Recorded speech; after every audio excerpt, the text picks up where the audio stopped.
from Kern Government Television. Welcome to this week's Kern County Board of Supervisors meeting.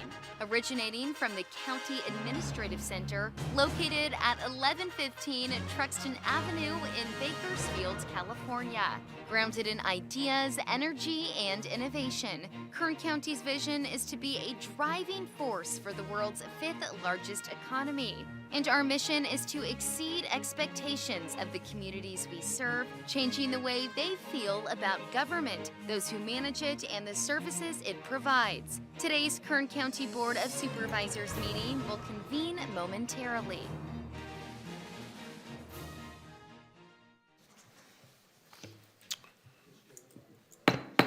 Good morning and welcome to the regular meeting, the morning session of the Tuesday, October 8th, 2024 Board of Supervisors meeting.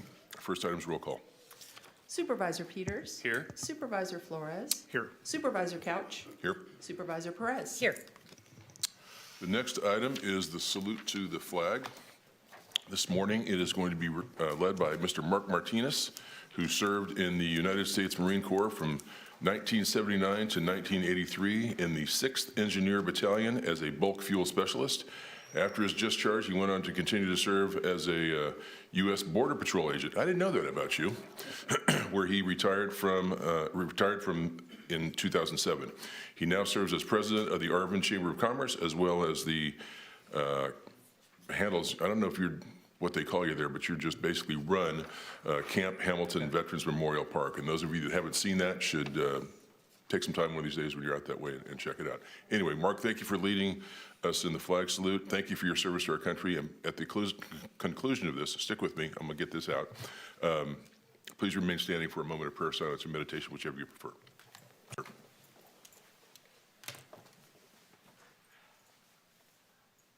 Salute the pledge. I pledge allegiance to the flag of the United States of America and to the republic for which it stands, one nation, under God, indivisible, with liberty and justice for all.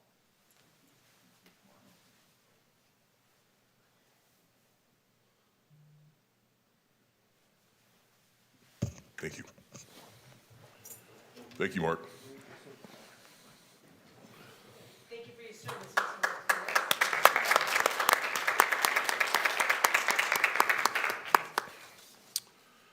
Okay, that takes us to, I guess, our second favorite item. Our first one is one of our veterans doing the flag salute. Second favorite item is the pet of the week.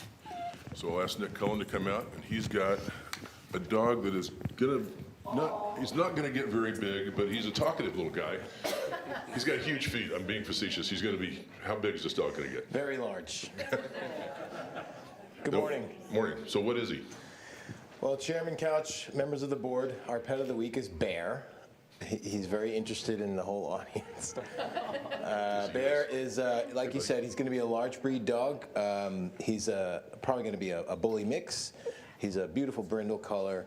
He's only about 8 weeks old, but he's going to be available for adoption at the Kern County Animal Shelter this Thursday morning at 10 a.m. Try to talk. He's got something to say. Oh, he's got a lot to say, I promise you.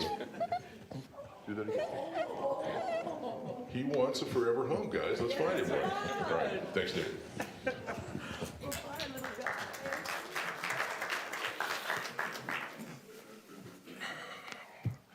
Okay, next is the consent agenda. All items were listed with a CA or a C above the item number considered to be routine and non-controversial by county staff. We can act on those all in one motion. I'm going to tell you what's on the consent calendar, and then it's up to you if you want to ask us for any separate consideration or make any comments. Starts on page 2, consists of items 1 and 2, and then 7 through 10. On to page 3, items 13, and then 15 through 19. Page 4, all the items 20 through 28. Page 5, all the items 29 through 35. Page 6, all the items 36 through 39, and then 41 through 42. And page 7, all the items 43 through 50. Is there anyone here that wants to make a comment about any of the items on the consent? Well, get on down here. Well, it's not on, I'm sorry, I spoke too soon, it's not on your agenda. It's not on the agenda. So you want to speak under public statements? Yes, sir. Okay. Anyone have any comments on the consent agenda? Seeing none, I'll return it to the board for a motion. Motion. Second. Please cast your votes. The motion is approved. All ayes. Okay, that takes us back to page 2 under resolutions and proclamation. We took care of 1 and 2 on the consent agenda, so item 3 proclaims October 2024 as Domestic Violence Awareness Month in Kern County. It'll be presented by Supervisor Flores. Okay, motion on 3. Second. Please cast your votes. The motion is approved. All ayes.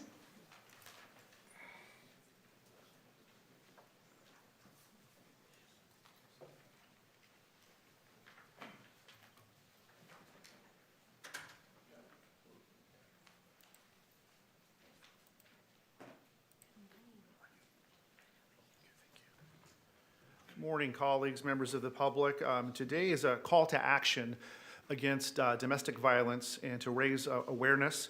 A Domestic Violence Awareness Week was observed in October of 1987, and the first national toll-free domestic violence hotline was established. Domestic violence affects people of all races, ethnicities, and religions. In the United States, this is a terrible stat. 20 people are physically abused by an intimate partner every minute, and over 20,000 phone calls are made daily for domestic violence hotlines nationwide. And here in Kern County, our district attorney opened the Family Justice Center, state-of-the-art. It's downtown, and it's a lifeline to victims, and it represents a commitment to justice and healing. And on behalf of our Board of Supervisors, we have a proclamation dated this day as Domestic Violence Awareness Month in Kern County, and it's entered in the official board minutes, signed by our chairman, David Couch. I'd like to present this to you and have you say a few words. Thank you.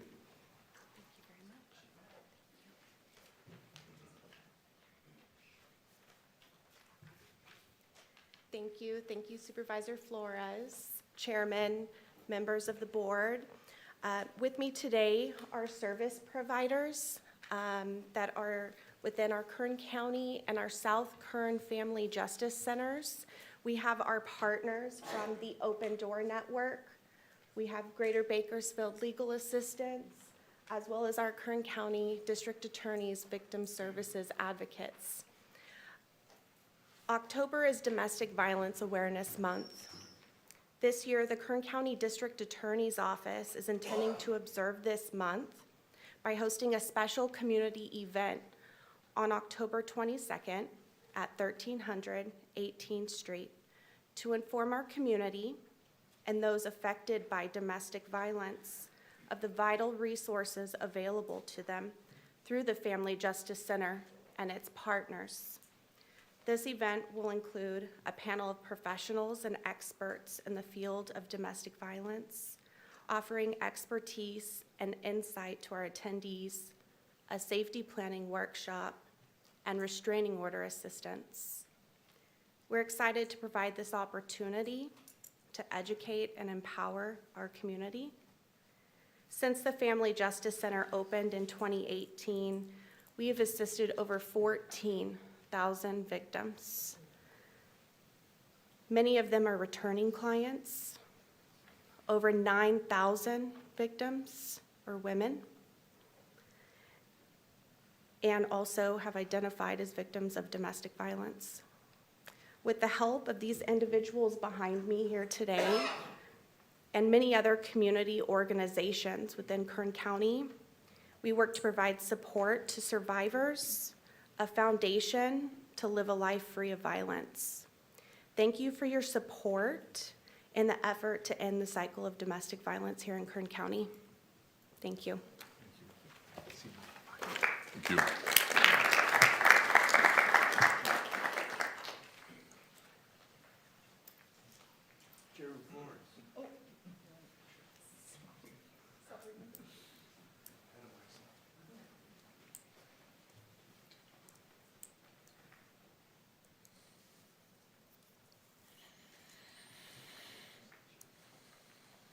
You guys have a tough job. Appreciate what you do.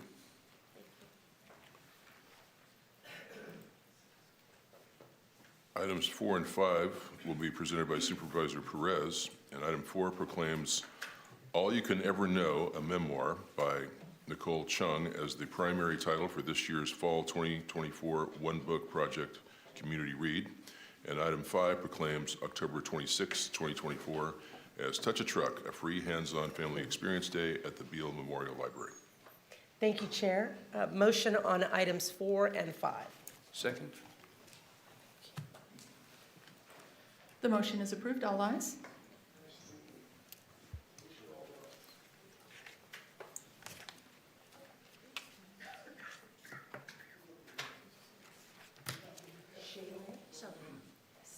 Shalyn? Shalene.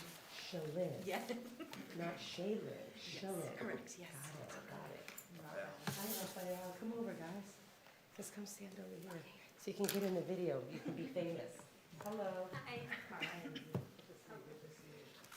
Sharon. Okay.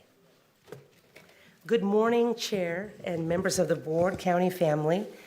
This morning, I'm making presentations on 4 and 5 to the same team, essentially, Shalyn, I got it, Shalyn Pineda.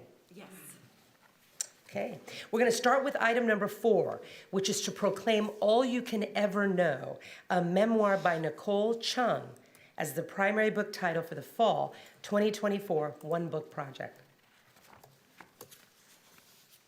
Honorable Chairman and colleagues, I am so proud to stand before you today and proclaim All You Can Ever Know, a memoir by Nicole Chung, as the primary book title for the fall 2024 One Book Project. Every year, the Kern County Library, California State University Bakersfield, and Bakersfield College lead the One Book Project effort to bring communities together through events and discussions related to the themes of a thought-provoking title. Since 2002, the One Book Project has sought to promote a culture of reading and discussion and understanding in diverse communities throughout Bakersfield and Kern County. The theme this year is personal for me as we explore the themes of adoption and foster care, Kathy, with an emphasis in interracial families.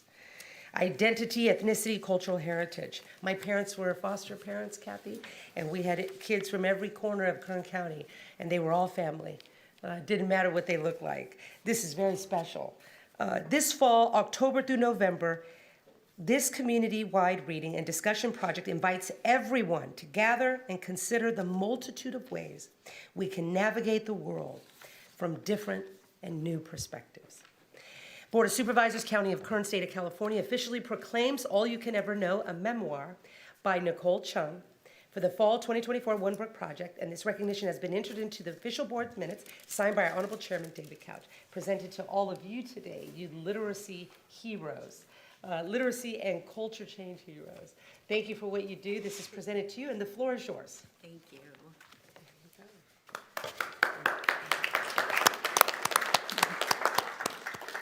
Good morning, Chairman Couch and members of the board. My name is Shalyn Pineda, Assistant Director of Libraries, and our annual One Book Project is already underway with a great selection of titles for all ages, engaging topics and special programs at every Kern County Library branch. This is one of our biggest partnered program. We have a lot of partnerships to make this happen.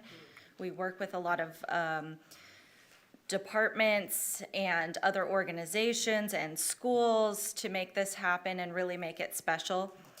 So if you stop in at any Kern County Library branch, you'll be able to participate in the program, and also by reading the title and participating in the reading challenge on our Beanstack app. So you can participate in the challenge and read the books. There's the main title, All You Can Ever Know.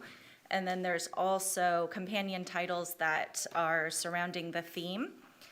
And so there's something for any reading level, any age group, every interest. I'm going to introduce Rafael Moreno, who is a librarian at Beale Memorial Library, and he's going to tell you a little bit more about the project and the programs that we have coming up.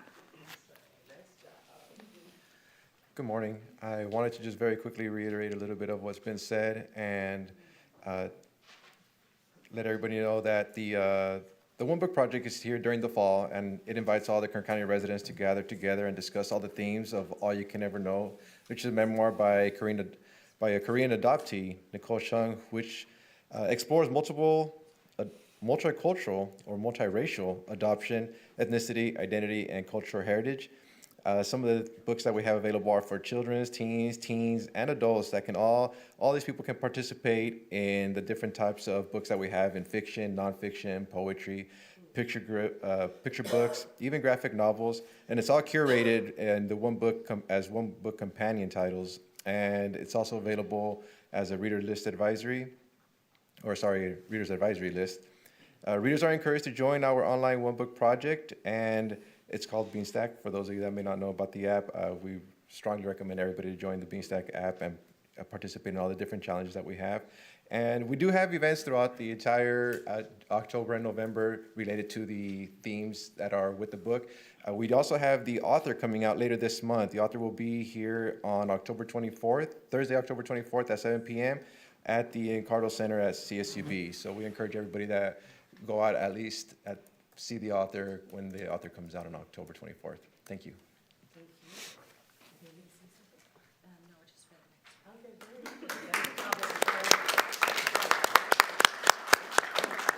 Okay, I guess we won't do a wardrobe change before the next one, right? We have the same team here. Again, Shalyn Pineda, Assistant Director of Libraries. Item number 5 is to proclaim Touch a Truck on Saturday, October 26, 2024, as a free hands-on family experience.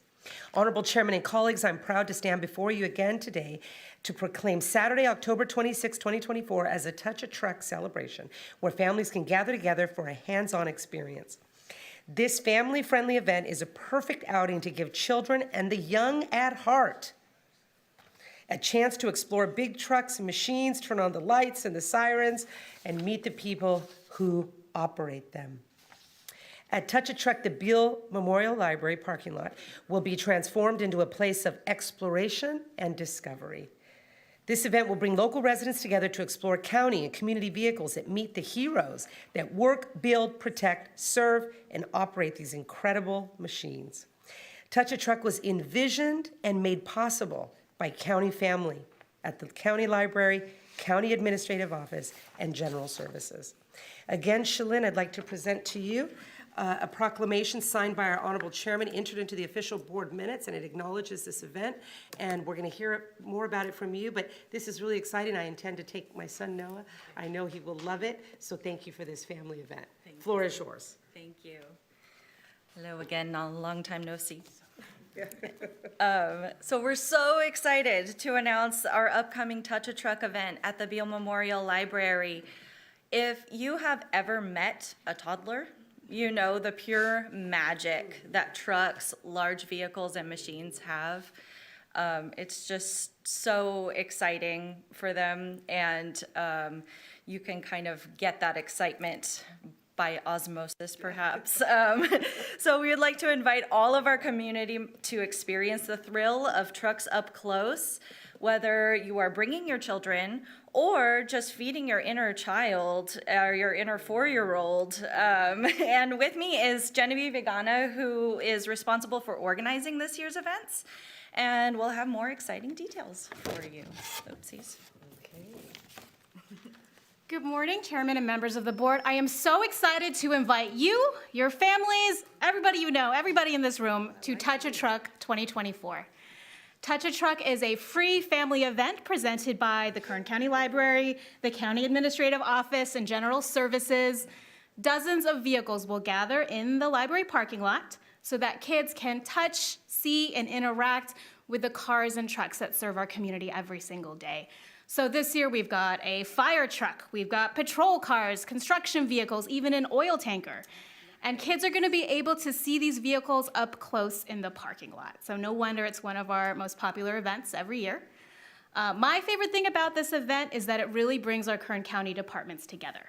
So to make this happen, we've had to work with the fire department, sheriff's office, animal services, public works, public health, everybody comes together. We also work with some other local agencies like BPD, CHP, Hall Ambulance. It is a great event, so we hope you'll join us. It's going to be on Saturday, October 26th, 10 to 1 in the Beale Memorial Library parking lot. It's just down the street. We are very close to Halloween, so we're encouraging everybody to dress in some family-friendly costumes. I'm going to be the tree from Chicka Chicka Boom Boom, so if you come and you see me, please say hi. We'll have a quiet time from 9:30 to 10, so if you have a child or know a child with some noise sensitivities, that's a good time to bring them. We'll also have a pumpkin patch this year from the Fairy Tale Farms. So after you've touched some trucks, honked some horns, lit up some sirens, you can purchase a pumpkin to take home. Inside the library, we'll also have lots of fun activities for the kids, story time, cardboard boxcars, tons of fun stuff. So we hope to see you all there. Saturday, October 26th, 10 to 1. My colleague Farah is going to share a couple more details with you. Thank you. Hello, my name is Farah Dradia, and I do marketing and promotions for Kern County Library. And as much as we love Touch a Truck, I'd like to share some highlights from last year of Touch a Truck with you guys. So if you guys can play the video, please, and share with everybody how much fun Touch a Truck is to get everyone excited.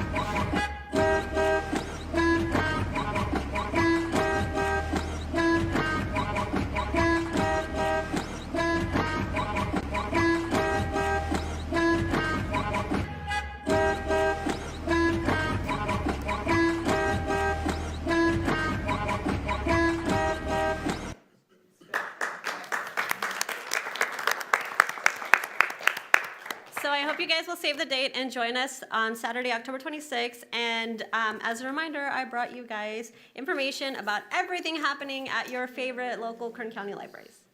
Can you share the video with us so we can share it on our? Absolutely. Okay, thank you. Well done. Thank you so much, guys. Thank you, Chair. That's all. Thank you. Thank you, guys. Nice work. It takes us to item 6, which proclaims October 17th, 2024 as Credit Union Day in Kern County, and it will be presented by Supervisor Peters. Thank you, Chairman. I'll motion approval of item number 6. Second.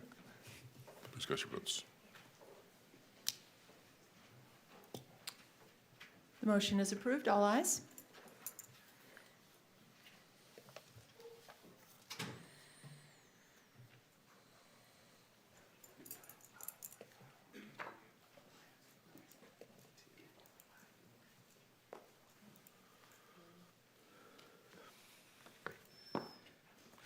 Good morning, Chairman and members of the board.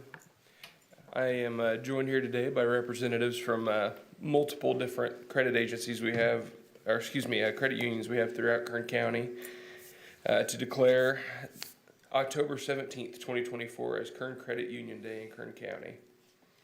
I saw that the request initially was made by Alta One, and so that, as some of you may know, is actually headquartered in Ridgecrest, which I'm proud to say is part of our first district here. And something a lot of people might not know is our largest Navy base is out in Ridgecrest, which today is Naval Air Weapons Station China Lake, but it was originally called the Naval Ordnance Test Station.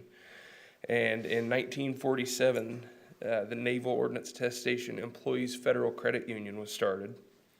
That later merged with the Kern Valley Federal Credit Union in 1983, and in 2000 became Alta One, which is today one of California's largest credit unions, serving roughly 56,000 members. I also wanted to touch on Strata Credit Union as well, which was started just shortly after Alta One. Strata was founded originally as Kern County Employees Federal Credit Union in 1949. The credit union grew through the decades, and in 1984 became the Kern Federal Credit Union, and eventually changed its name to Strata in 2018. Throughout the years, many county employees have served on the board of directors and supervisory committee of Strata. Current board members include retired treasurer tax collector Jackie Denny, retired DHS manager Glenn Basconcillo, retired personnel director Jenny Krebs, former county employee Mitch Patel, and they also have current county employees serving on the Strata board, which would be Lita Murillo, director of DHS, Elizabeth Chavez, director of Child Support Services, as well as our own county counsel, Margot Rizon, and also Chase Nunnally, who's the assistant treasurer tax collector, serves on the supervisory committee. So just wanted to share a little bit of background, and I'll turn the mic over, but first I just wanted to share this proclamation from the Board of Supervisors, County of Kern, State of California has officially proclaimed October 17th, 2024 as Credit Union Day in Kern County. And this recognition has been entered into the official board minutes and signed by our Honorable Chairman, David Couch. Thank you. My name is Chris Lowe. I'm the chairman of the Sierra Network of the California Credit Union League and also the marketing director at Alta One Federal Credit Union. Behind me, we have representatives from Valley Strong, Safe One, and Strata Credit Unions. And we don't want to forget our other sibling credit unions in the county that are headquartered here. Desert Valley's Federal Credit Union, Especo Federal Credit Union, Bakersfield City Employees Federal Credit Union, and Mojave Plant Employees Federal Credit Union. Credit unions in Kern County, just us here, the 8 that are based here in Kern County, have a over $300 million impact to the county through financial services, through lending, through access to capital. We also have close to, I think, over 400,000 credit union members, that's including us, plus the other credit unions that have branches here. We appreciate this proclamation, and we love serving Kern County. A lot of the communities that we are in, we are the only financial institution or one of 2 financial institutions. So we focus, all of us focus on financial deserts and getting financial services to those people who actually need them and help them improve their lives. Thank you for this. Thank you all.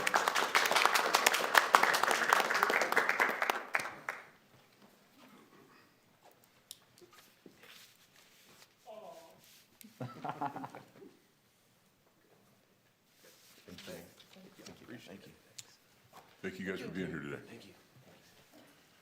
That takes us down to item 11, which is public presentations. This portion of the meeting, as you know, is set aside for people who would like to make a comment about something that's not on the agenda, but under the jurisdiction of the board. We try to keep our comments to 2 minutes. Mr. Shin, welcome. Good morning, Mr. Chairman. Good morning to the board members. God bless America. I am Charles Shin. I am a retired Marine and a concerned citizen. For years, concerned citizens have consistently brought presentations to the Board of Supervisors seeking transparency and accuracy for current elections. Together, we have made marked progress in building collaborative community invested in fair and reliable elections. We greatly appreciate very recent steps taken by county officials to bring clarity to the process, adoptive corrective measures and remedies to maintain an accurate voter roll and registrations. As far as we know, Kern County is the only county leading the way out of the 58 counties to remove inactive voters. That would be 34,617. Self-corrected inaccurate registration totals by the use of old software in our elections department, and formed an elections committee focused on seeking clarity, best practices, and oversight and recommendations. We note that citizens are a vital part of free and fair elections through volunteerism, poll work, observations, trainings, voting, and ongoing communication to increase transparency and accountability in processing an election. Thank you for responding to our concerns, evidence, and reports. Thank you for sincere inquiry, seeking information and deeper understanding through questions, requests, and next steps. We continue to look forward to our joint efforts, including Ms. Espinoza, to seek out and remove vulnerability gaps, inefficiencies, and areas in need of improvement as we safeguard against any disenfranchisement of the vote or voters and the fidelity to equal treatment of ballots in Kern County. Let Kern County be the example to all counties in California that inspire and encourage everyone to cast a vote with confidence in future elections. Thank you.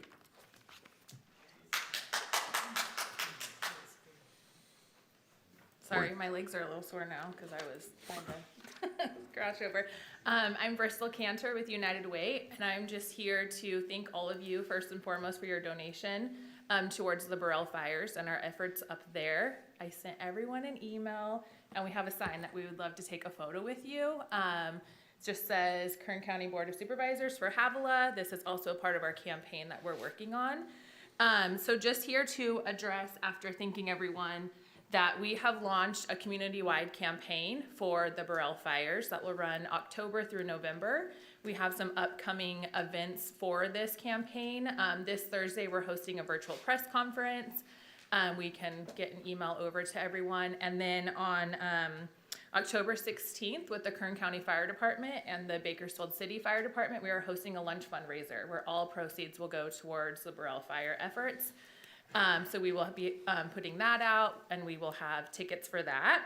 We have also made these shirts for the campaign that the public can purchase. It says United for Havilah.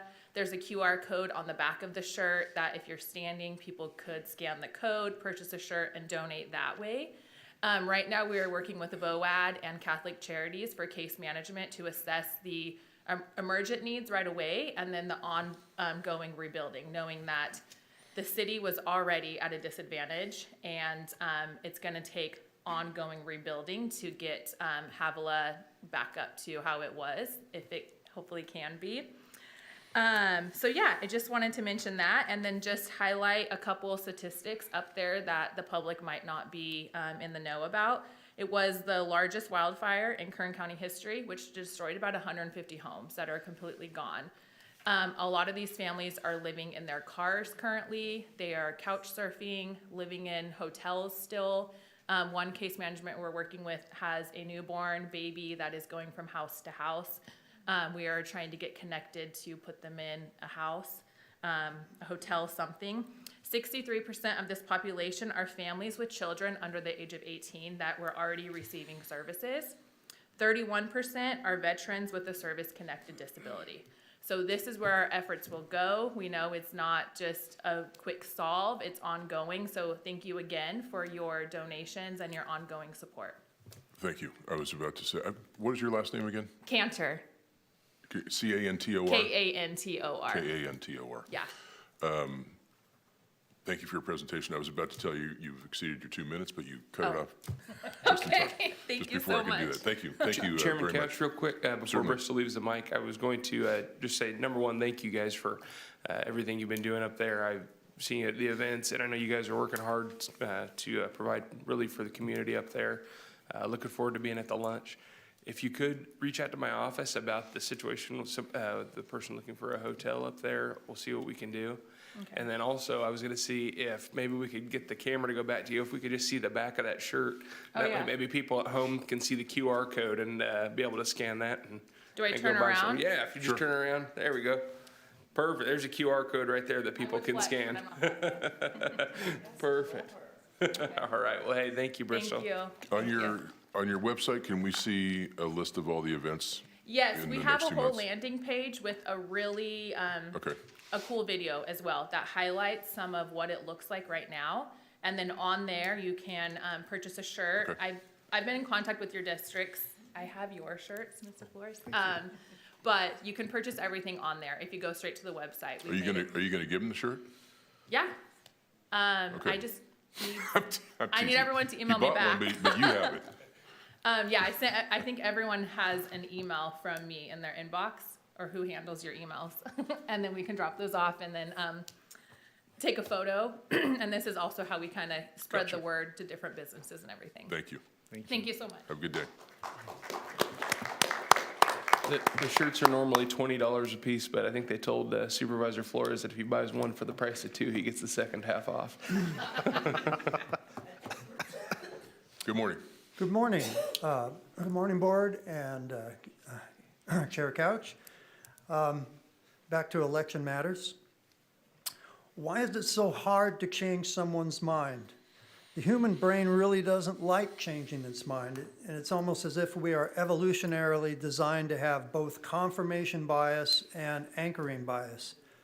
Confirmation bias is where we actively filter out information that is incongruent with our beliefs, and if we're forced to process it, we give it less weight.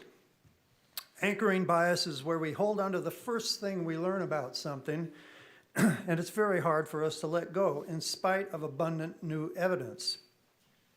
Bearing this propensity in mind, let's look at some of the latest evidence, and I'm talking about court evidence, against Dominion. I'm speaking of DeKalb GOP versus Rassenberger in Gwinnett County, Georgia. And please note that many counties, as well as Gwinnett, share Kern's same Dominion voting system. So now let's listen in on a portion of the testimony of one of the cybersecurity expert witnesses. Question: is Dominion able to remotely contact their election system? Answer: yes. Are they able to do that without detection? Answer: yes. Question: do you know of any instances in which this has occurred? Answer: yes.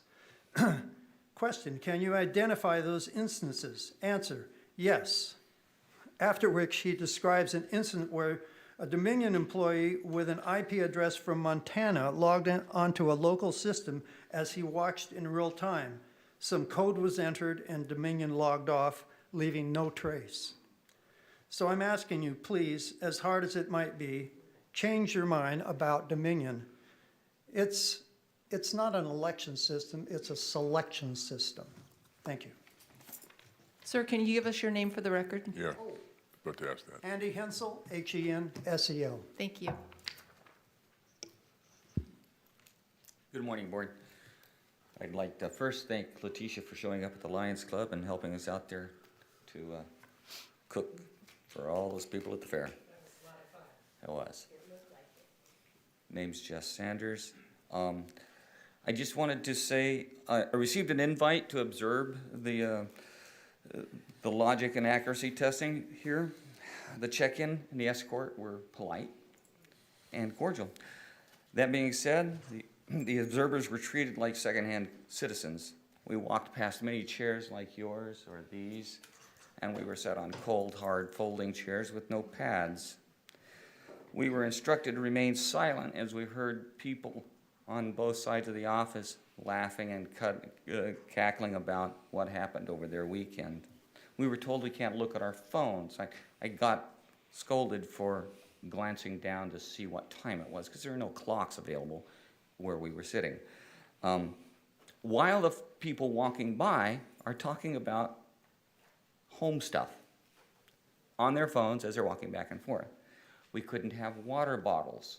Couldn't bring in a water bottle. But you see the employees walking around with coffee cups and personal water containers at all points. All of these are designed to make it not comfortable, to discourage people from coming down there. So I believe that if Amy was subject to the conditions she put us in, we are her boss, these conditions would change. They're intentionally designed to stop the observation of what's going down there. I'd appreciate you guys doing something to make that a little more comfortable. I honestly think they had to go out of their way to find the chairs we sat on. And I'm pretty sure we have a lot of empty chairs in that office because we walked past them. Thank you. Thank you.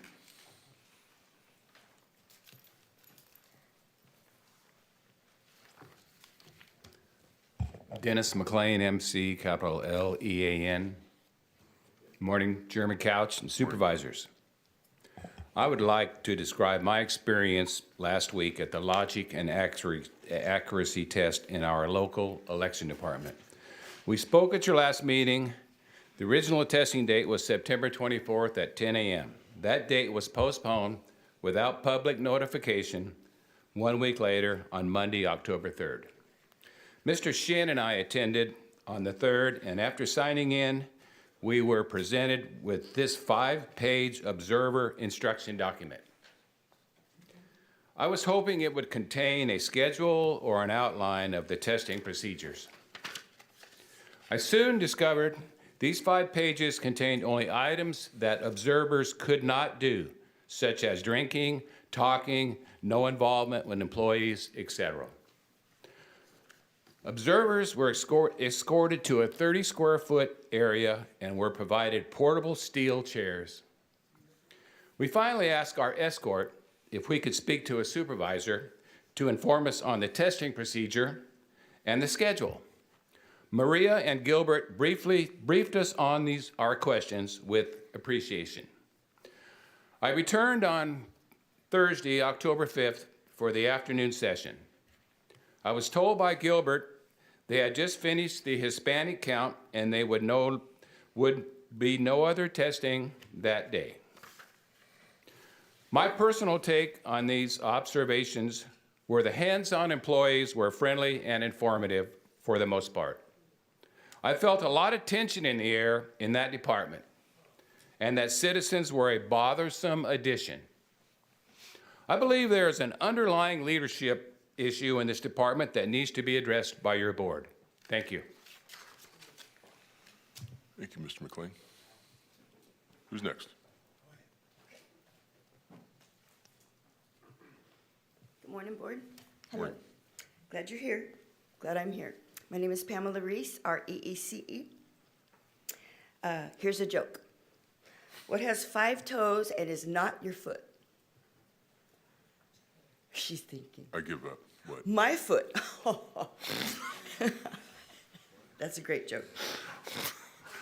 All right. Additionally, Ms. Perez, I found one of your campaign signs, the very large ones, in a ditch at Taft Highway and Gosford Road. It's now at my house, waiting to be rescued by one of your staff or crew to be put back up. I love you. Okay, I love you too. Thank you. You're welcome. Anywho, I am here to gently remind y'all to seriously consider making the Kern County Elections Department and everything elections a separate entity, solely focused on elections, with the Registrar of Voters as the lead elections official in charge. No distractions, no dual responsibilities, and no overwhelming of staff. As far as the accuracy and logic test goes that I happen to attend myself, if that was an accuracy and logic test, it would be accurate to say there was no logic involved. That is all. Thank you. Thank you, Ms. Reese.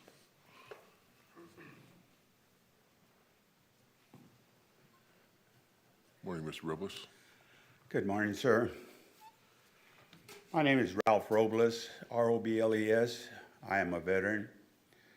And my last job in the Air Force, I was a management effectiveness inspector for the Air Force Communications Command. And I have to tell you, after attending the logic and accuracy test at the elections office, were I to conduct an ME inspection on your organization, it would fail the first day. I give you, for an example, the login sheets for the room to the tabulator room was signed by one individual and no one else. The door to the tabulator room was blocked open.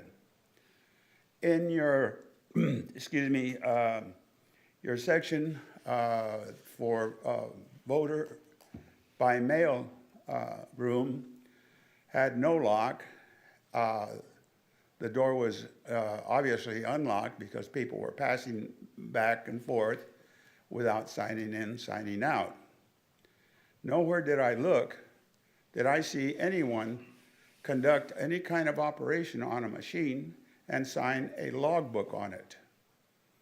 In the military, anytime you touch any mission critical item, it has a logbook, and it records every person that touches it, much less performs any operational activity or maintenance activity or simple inventory activity on it. I saw no evidence of that throughout your whole section. I also want to bring up my repeated complaint about your California public records form, in that I've submitted them over and over, and I've only gotten a response on one. Mr. Robles, can I address that? Yes, sir. This is my understanding, because I've asked about this a few times, and I'm going to turn to our county council here in just a moment. But it's my understanding that the county has responded to every single Public Records Act request. On occasion, they respond to you with an answer that says, we have no records or documents that are responsive to your request, which is a response, but it means we don't have anything based on the question or whatever you're asking to see. Did Do I you have that just right? reinforce my statement? Hang on one second. Do I have that right, County Council? And I don't want to argue. I want to try to clarify what we're saying, and it may not sound like it's responsive, when in fact it is. That's correct. It's a response to a Public Records Act request that is, we have no responsive documents, is a response. No, do we Am have? I mistaken, but did you just reinforce what I was saying? No, what I'm saying is if you ask me, do I have a piece of paper in my pocket, and I don't have one, I say, I don't have a piece of paper in my pocket. That's a response that says I don't have what you want to know if I have it or not. Do you have a count of the number of responses that you have sent me? In my head, no. I don't have a count of the number of I responses. would like one, please, because I am aware of only hang on, 2 Ralph, I don't want to responses. argue with you, Yes. but what good is that number going to do you? And why don't you just count them up? I don't understand what it, we're trying to cooperate with you. We really are, but I don't understand what that does. What I am saying is you are not being cooperative with me. You are giving me what psychologists would call passive-aggressive No, sir. responses. I promise you, I am not trying to give you any passive-aggressive or anything. I'm trying to clarify, because you have said this to us multiple times, and it concerns me that we are not being responsive. So I have checked on it multiple times, and I've never done this. I've never responded in our public forum to you about this. But I want to clarify that as far as we know, we have responded to every question or request for a document that we have. We've provided some things that you've asked for, and we've provided an answer that we don't have anything that's responsive to a particular request. So Hence- narrow this down for me. What is it that you want that we haven't given you? First of all, as I was saying, Okay. in a good management system, anytime you perform any activity on mission-critical equipment, you keep a folder with a record of it, and usually in the form of a log, so that a time, a person, and an activity are recorded so that a person that is disinterested can come and see what actually was taking place. For example, again, I say, if you have a logic and accuracy test that is created, run, and evaluated in-house, it is worthless. That type of test is run by a disinterested, independent organization brought in to verify your validity. Thank you. Thank you, Mr. Robles. I don't know that I got a response, but thank you Well, for your... I'm willing to hear it. Again, anything you have to say, I am deeply interested. I asked a question, and I don't think I got a response to my question. What is it that you were asking for that we haven't given you? For example, No, not for example. Don't give me an example, because I can't give you an example as a response. You asked for something. If we've got it, we'll give it to you. Who were You want to see a logbook, and it may not exist? I can't give you a logbook. We can't give you a logbook. You just failed my management effectiveness inspection. Okay. Thank you. Thank you. Who'll be next? Ron Barger. Morning, Mr. Barger. Morning, Board. I just have a couple of questions. I have one request. I left a DVD here with you a couple of months ago for all of you to observe, and I don't know if anyone has or not yet. Has anybody watched it? I believe that I have, and it's somewhere, either it's in my office or at home, but It's by Dave Clemens, who was here speaking one afternoon, and we only gave him 2 minutes. Well, he's the one that made that documentary. And the way I look at that gentleman right now, he's maybe a Thomas Jefferson and a Paul Revere. He was here giving us information, and we shut him off. All I'm asking is for you guys to watch that. We have 2 months before the election. It's information in regards to the Dominion machine and many other aspects of our election. Then I'd like to have it back next meeting, and you can let me know if anybody watched it. And because I want to put it in my collection for my grandkids, so when they ask me what went on at the board with this, I'm going to say, well, Mr. Couch watched it, but the other 3 didn't. And then let me just say that I met with that gentleman for 2 hours the day he was here. And we had a very different meeting than we had here. Okay, well, I didn't know that, but that documentary is worth watching because it'll open your eyes to the Dominion. Mr. Barger? Yes. I have that DVD. It was circulated to all supervisors, and it's back in my office on my desk. If you would like to go to the 5th floor, you can ask my staff to get it off my desk, and we'll give it right back to you. Okay. Everybody watched it? Question? Nobody watched it? Okay, thank you. Thank you, Mr. Barger.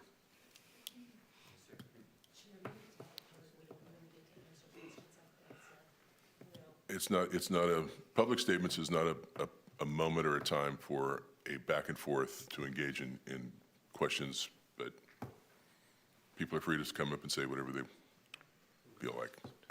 We still believe in the First Amendment, even if we might disagree with it, what you're saying. And I'm not being specific about what you're saying. All right. There's somebody in the back that wanted to speak under public statements.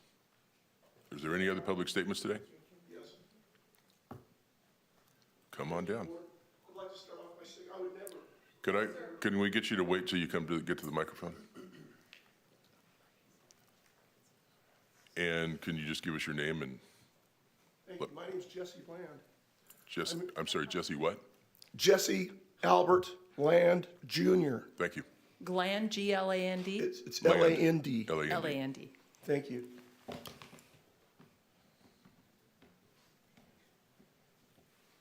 I'm here representing the 17 million Californians who are currently paying rent because they can't afford a mortgage. I'm here representing the legions of homeless in California. I could be one of them. I was born with attention deficit and dyslexia, and I've been marginalized and rejected and called crazy by most people for being a visionary.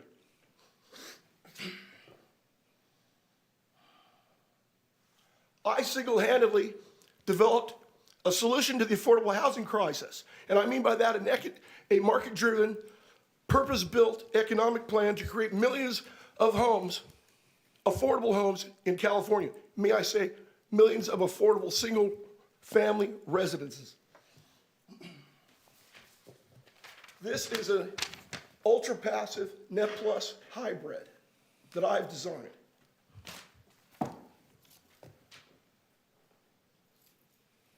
I did this without any grants, without anybody caring. I did this to prove that I'm valid, I'm intelligent, and my opinion matters.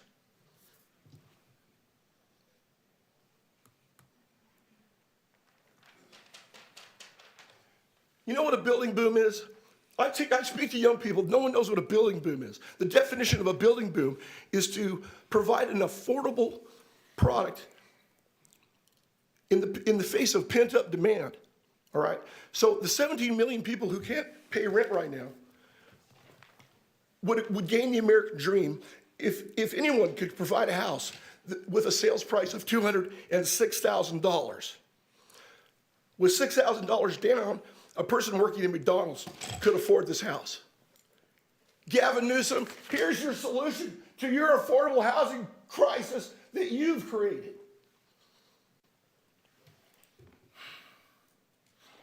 A building boom would create an economic boom that would have ripple effects that would last for decades and raise the standard of living for Californians to the way it was in 1967.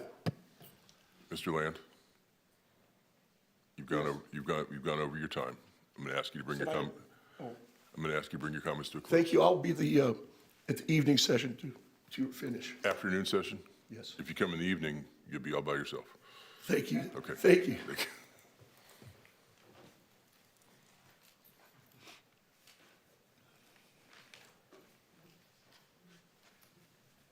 Good morning, Chair, morning. Board. Janine, Jeanine. Last name is Adams. I live in Tehachapi.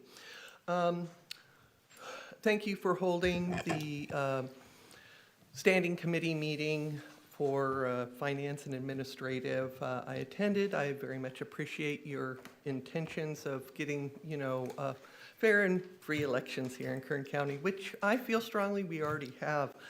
I did bring up one item there that I would like to bring to the rest of the board's attention, which has to do with drop boxes here in Kern County, specifically the drop box at the library, at the Holloway Gonzalez Library. That's at 506 East Brundage. It's currently closed for remodeling, I assume. And for that reason, it may be that lighting there is not turned on. There's a monument sign that's on Brundage that does not, have electricity to it. There is a light in the alcove area where the actual drop box is, but it's not turned on. And our ballots are already out. We're 29 days or 28 days until the election. And the reason our drop boxes are so important is that the U.S. Post Office is having issues right now. And I actually got a notice of, how you can look up what your mail is that's coming into your box. The post office there warned people, do not mail your ballots after the middle of October. They may not get received in time. So when the actual U.S. Post Office, USPS, is giving people notice that the U.S. mail is slowed down because of the huge amount of mail they're expecting with regard to these ballots, it's very important that our drop boxes are safe and lit and with enough light so that there can actually be cameras that they can see something. Thank you so much. Thank you, Ms. Adams.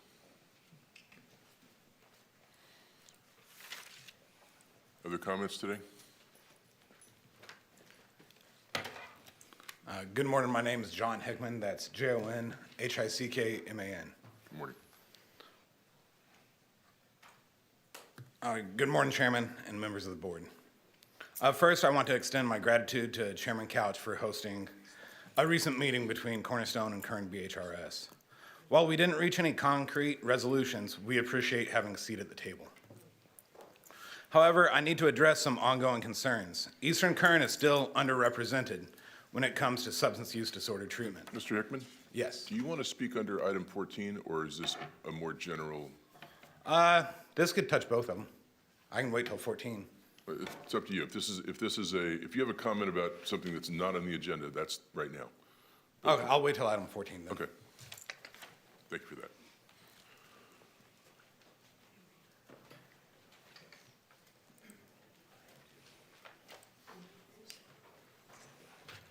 Good morning.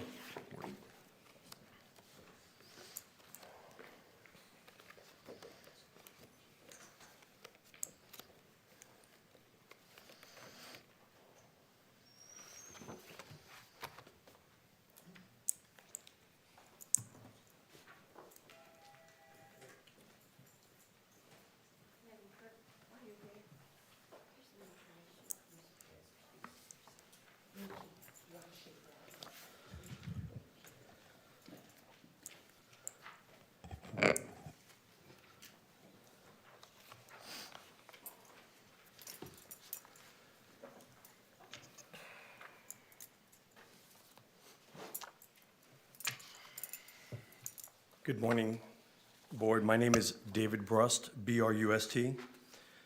You may recall that on January 16th of 2020, Kern County Supervisor Letitia Perez admitted to violating the Political Reform Act's Conflict of Interest Law, which states a public official may not participate in making, or attempt to use her official position to influence a governmental decision in which she knows or has reason to know she has a financial interest.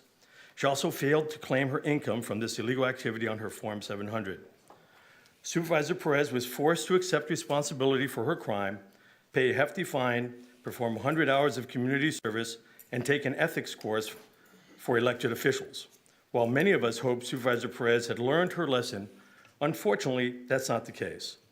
Under her supervision, Supervisor Perez's Chief of Staff and Campaign Manager, Christian Romo, has violated Kern County Ordinance 3.04.100, which prohibits any Kern County employee from participating in political activity on county property and with county resources. Exhibit 1 in what I've given you shows that on August 19th, Mr. Romo used Kern County Supervisor Letitia Perez's office and county resources to conduct a political interview on behalf of the Kern County Democratic Party. Exhibit 2 is a screenshot of the same Mr. Romo in Supervisor Perez's office on county property using county resources to host a Democratic Central Committee meeting on August 27th at 6 p.m. Both of these meetings and many others performed by Mr. Romo are a clear violation of Kern County Ordinance 3.04.100. I have 2 questions for Supervisor Perez. Are you aware Mr. Romo has clearly and repeatedly violated county law? And if not, what does that say about your ability as a county supervisor? Enclosed are the supervisor's plea agreement, the 2 exhibits, and a copy of the county ordinance they have violated. Thank you. Other speakers today? Okay, that takes us to board member announcements and reports. I did. Thank Supervisor you. Perez. So last week, we had the incredible privilege of hosting the CSAC family from around the state. And Supervisor Couch attended, our chairman. It was an incredible display of Kern County prowess, Kern County family. It really was a moment for Kern County. And I want to really thank Allie and Anna Marie of the CAO's office for operating in a complete spirit of excellence from A to Z in this operation. I've been to these all over the country. I've been to them all over the state. This was absolute top-notch, and everybody in the CSAC family said it, how extraordinary we performed, how much Kern County is at the center of California's economic prowess and greatness, and it was really a moment. So I want to thank the CAO, all the people who participated. Chair, you were phenomenal. People thought you were charming and funny, and I didn't understand it, but I played along. No, you were your best self, and you were fabulous. And so it really was a great moment for Kern. I'm so grateful to Allie and Anna Marie, who continually make us look real good. I really want to humbly say thank you for putting your best foot forward and for helping the rest of the state see who Kern County is and what we have to offer. It was a really excellent moment. And Chair, you were fabulous. Thank you. I was going to mention that they did a great job. I'm glad. I couldn't say it any better than you just said it. And I haven't been to a lot of those meetings, so I don't really know what they're like, but I'm glad that was a good one. I hope all the folks that came and enjoyed it. A quick thank you to Corey in the 1st District office.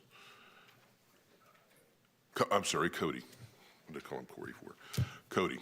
I rode up in the elevator with him today, and I'd forgotten my jacket, so he loaned me his for the meeting. So thank you, Cody. Not Corey. What am I thinking? That takes us to item 14, which is a response to an August 20th, 2024 request from board members regarding the continuing regarding contracting under the Drug Medi-Cal Organized Delivery System. Allison Burrows stepping to the microphone. Thank you. Thank you, Chairman, members of the board. Good morning. I am Allison Burrows, your Behavioral Health Department Director. I am here to report today in response to the August 20th request from board members regarding contracting under the Drug Medi-Cal Organized Delivery System. While ongoing discussions occurred with Cornerstone, Behavioral Health and Recovery Services, along with representatives from County Council, the County Administrative Office, and the Chairman of the Board, did meet with leadership and staff from Cornerstone October 1st to discuss the request, along with other concerns that have been brought forth by this agency. As a result of the meeting, Kern BHRS will coordinate reassessments for the individuals who wish to continue services with Cornerstone to establish their eligibility based on the state requirements. Our department will maintain oversight and support for our existing in-network provider to ensure the highest quality care in the community. And we'll be providing Cornerstone and others with information about future contracting opportunities within the county in the East Kern region. I also want to mention that our department is firmly committed to ensuring that the residents of Tehachapi receive the behavioral health services that they deserve and need. Right now, we're doing that under the parameters of the state contract, but we actually exceed the network adequacy standards set forth by the state in the Tehachapi area. And I'm happy to say that we're further expanding those services and to some more specialized care in residential treatment and partial hospitalization in the future as well. And I'm also available if you have any questions for me. I don't see anybody with any light on, but we'll thank you for your response. We'll open it up. So, Mr. Hickman, now is the time for your comments. What's your dog's name, by the way? I kind of misspoke last time I was here. Her full name is Chocolate Delilah. Chocolate Delilah. I forgot her legal name. But no, my name is John Hickman, and that's JONHICKMAN. First, again, I want to thank you for the meeting last week. But however, I need to address some ongoing concerns. Eastern Kern is still underrepresented when it comes to substance use disorder treatment. Just last week, a client faced a 3-week wait to access services at the only provided facility in our area. Kern BHRS initially suggested they couldn't verify the accuracy of this wait time. But verification aside, what we need is a solution, whether it involves Cornerstone or another provider. Secondly, they suggest that walking in could bypass the wait time. But if that's the case, then why maintain an SUD hotline that gives out inaccurate information? During the meeting, there was a suggestion that we've been providing services out of the goodness of our heart. While we're fully committed to our community, the reality is that we've stepped in to provide critical services because the contracted provider wasn't able to meet the need in a timely manner. These services are essential, and we're simply filling the gaps where care is lacking. The contracted provider did not even open by the time required in the RFP, and that is why Cornerstone was awarded emergency and temporary contract in the past. Kern BHRS also expressed concerns about the sustainability of the contracted provider, using that as one of many reasons to deny us in-network status. This approach seems to prioritize the stability of a company over the health and well-being of the people in Eastern Kern, who are still waiting for accessible care. I want to emphasize that while I'm employed by Cornerstone, that is not why I'm here today. I proudly served my country because I believe in its people and the process we've established to ensure justice. At our core, we are a nation built on this principle. We have a responsibility to uphold those values by ensuring that people in our community receive the care and support they deserve. That's why I'm here, to advocate for equitable treatment for residents of Eastern Kern. And I'd also like to turn in an email trail that explains that they can provide more than one contract in each area, and that's from DHCS.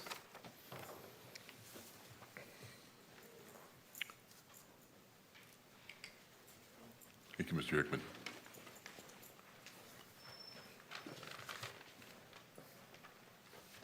Any other public comments on this particular item? Back to the board for comments or a motion to receive and file. Okay, motion to receive. Second. Please cast your votes. Oh, it didn't go through. Hold on 1 second. I'll reset the vote. Okay. Board members, can you vote again, please? Thank you. Now everybody voted. All ayes. Okay, thank you. That takes us to the next item, which is 42. This is a tough one. This is the presentation on the Child Death Review Team report for the calendar year 2023 with Bryn Kerrigan from our Public Health Department.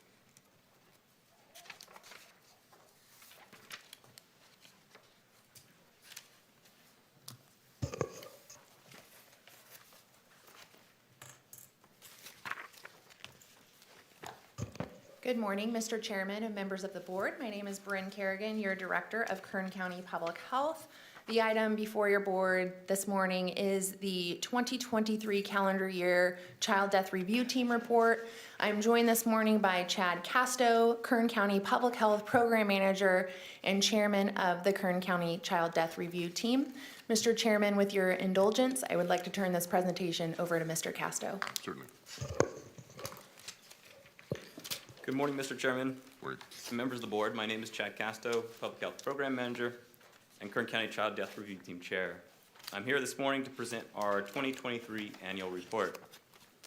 The Child Death Review Team was established in California in 1988 by state legislation and pursuant to California Penal Code. The county may establish an interagency team to review child deaths with the goal of reducing childhood deaths associated with abuse, neglect, and other preventable causes.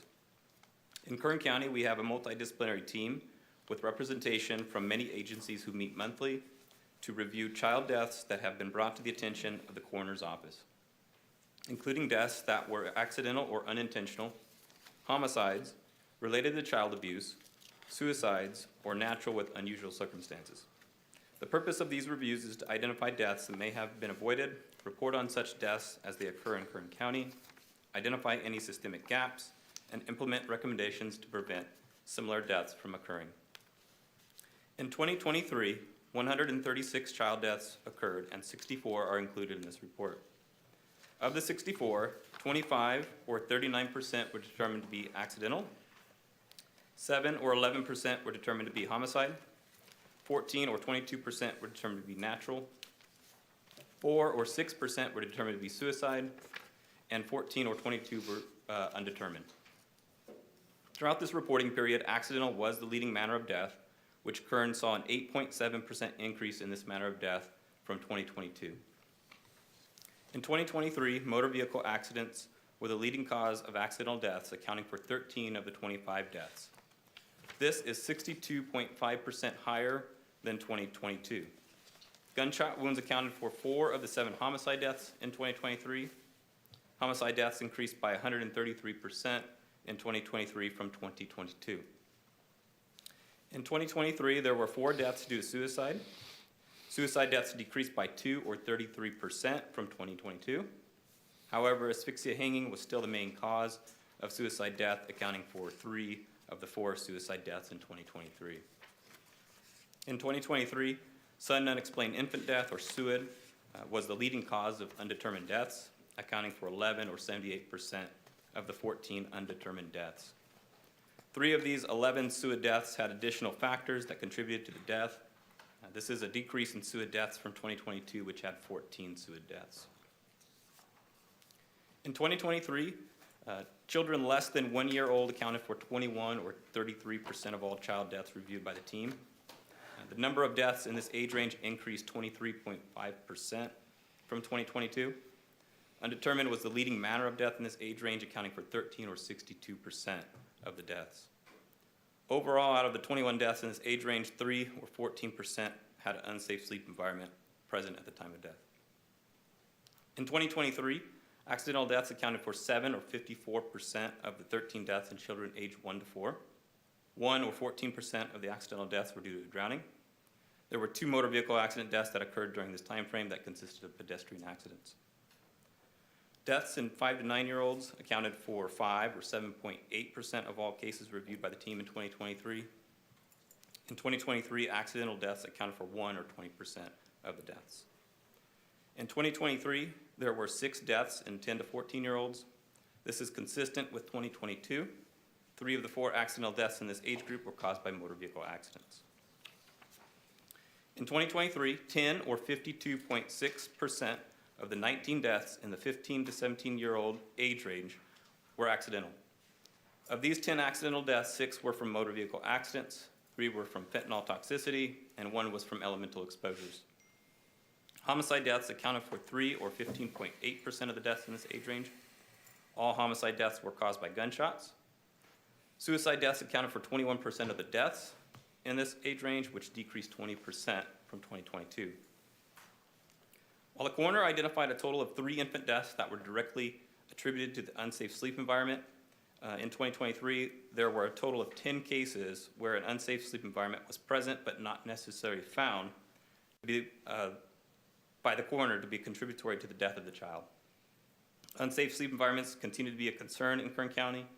Community partners, including Kern Medical, Bakersfield Memorial Hospital, Kern Literacy Council, First Five Kern, and our department have worked to provide pack and plays and safe sleep education to parents and guardians and to medical providers.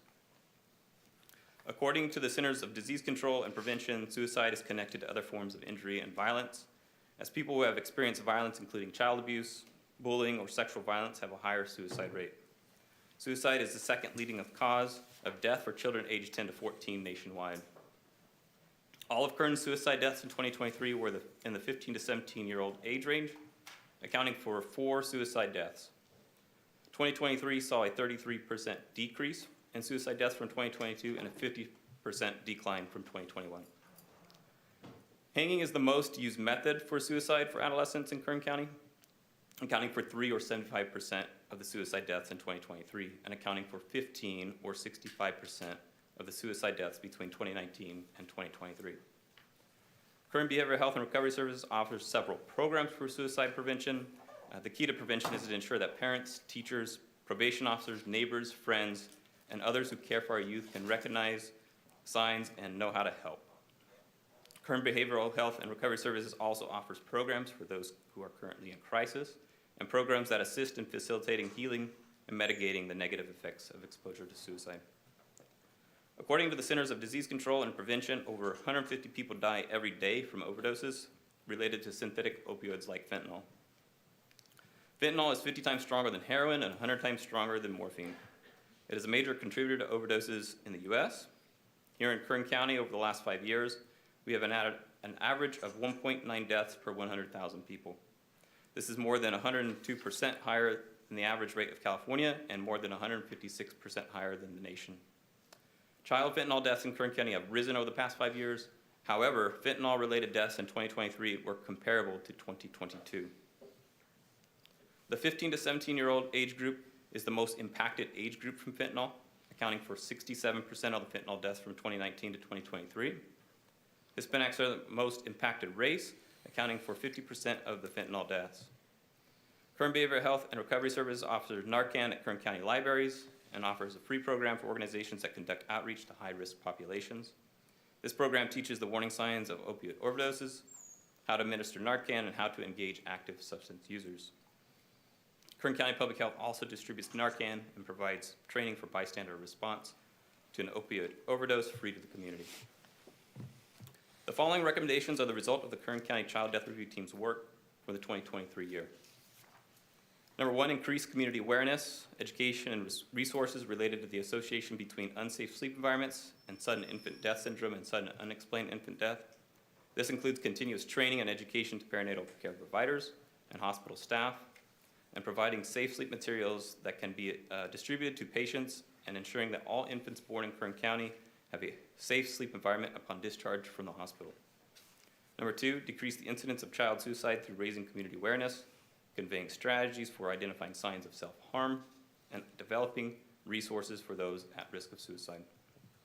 Number 3, reduce childhood drowning deaths by increasing community awareness of water safety and potential drowning dangers of pools, the Kern River, and other bodies of water. Number 4, increase awareness and signs of abuse and neglect and promote resources that are available when abuse and/or neglect is suspected. Number 5, increase awareness of motor vehicle and pedestrian safety among adolescents through the Safe Kids Kern Coalition. And number 6, increase community awareness and education regarding the dangers of fentanyl and the importance of the usage and availability of Narcan. Mr. Chairman and members of the board, this does conclude our presentation, but we are available for questions. Well, thank you. Unfortunately, you have to give that.